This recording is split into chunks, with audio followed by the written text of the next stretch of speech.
Hello everybody, bad news coming out of Colorado as the Colorado Avalanche captain Gabriel Landeskog is going to have a cartilage transplant in his right knee on Wednesday. So what exactly does this mean for him and for his team going forward? So the Avalanche captain, of course, is a guy that's been able to have a pretty storied career, was there when things weren't so pretty, and then obviously was part of the team that ended up winning the Stanley Cup in 2022. But he has not been able to play at all this past regular season and these playoffs. And now his team, which was hoping to be able to get him back at some point, possibly a few months ago, is sitting home after they ended up getting eliminated in the first round by the Seattle Kraken. So they're not able to defend their throne and win their second Stanley Cup in consecutive seasons. So to start off, what does this mean for Landeskog, I guess? It just means that there's more recovery. I mean, this is one of those things that I feel like it's kind of unusual to see a guy miss a whole year and then also have to miss a whole another year. And with him being at his age, you kind of wonder a bit too, with how physical the game is he going to be able to come back? So for Landeskog, you would say that maybe he is, but also you have to wonder as well, is he going to come back and be as effective as he was before? Because worst case scenario, you're thinking that with him progressing in age a little bit, he's going to be a second line player, something like that. But now you're kind of wondering with his future, what exactly is it going to be for himself and what exactly is it going to be for his team? So let's talk about the team aspect. I think that this could be really big. I don't exactly know Landeskog's contract details. I don't know if he's under contract after the 2024 season. I'm just blanking off the top of my head as I'm not really going with the script here. But I remember that originally Landeskog was supposed to miss 12 weeks to start the season. Not the biggest deal, right?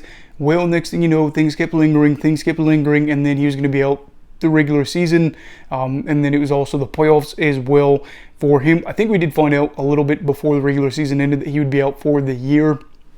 But this is tough because for Colorado, we saw that they were a really good team without Landeskog, but they weren't able to back it up. I'm not saying that Colorado can't win another Stanley Cup going forward, but I will say that they had a really good year and then weren't even able to make it out of the first round. Now, Seattle is a team that is motivated, and they look to upset Dallas in the second round, so this could be one of those situations where they just meet a team that really is motivated and is better than people think, and they're able to go on and win the Stanley Cup next year without Landeskog. But I also would have to say that's going to affect the power play, that's going to affect minutes, it's going to affect responsibility, and it's something that while they did deal with it this past year, they again now have to go forward thinking, well, he was supposed to come back at some point last year, and now he isn't. And now he's not coming forward, or he's not going to play this year either.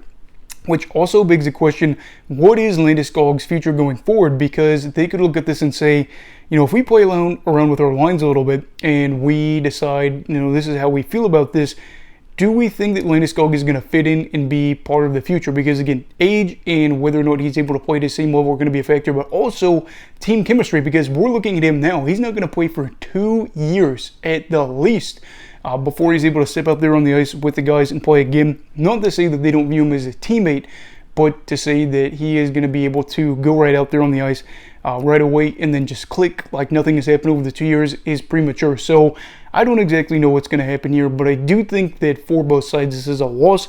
For Landeskog, of course, you're just dealing with trying to get back to normal, because I do think he'll play hockey again. There's not me questioning that, but I do think he's just probably trying to get back to being a healthy, functioning human being to where he was before, and now he is stuck just in a constant state of rehabilitation, trying to work his way back. I don't exactly know much about a cartilage transplant. I keep saying transplant, but I don't, think that that's going to be something minor. So I don't know what to expect from that.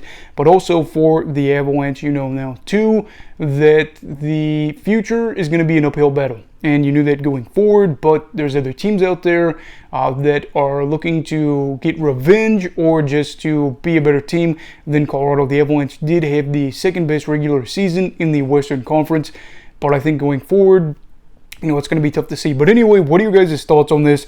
Trying to come up with something like this that wouldn't be just a 2-minute video. I don't exactly know how long this is, but just to give my quick thoughts, but not, make it to where it's too quick. So I don't know. What are your thoughts on this?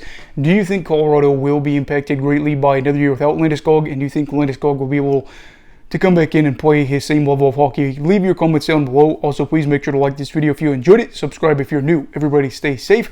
Have a great night, and you go have hockey all right. Goodbye, Brigadiers and Brigadettes. This is your captain signing off. Have a great night.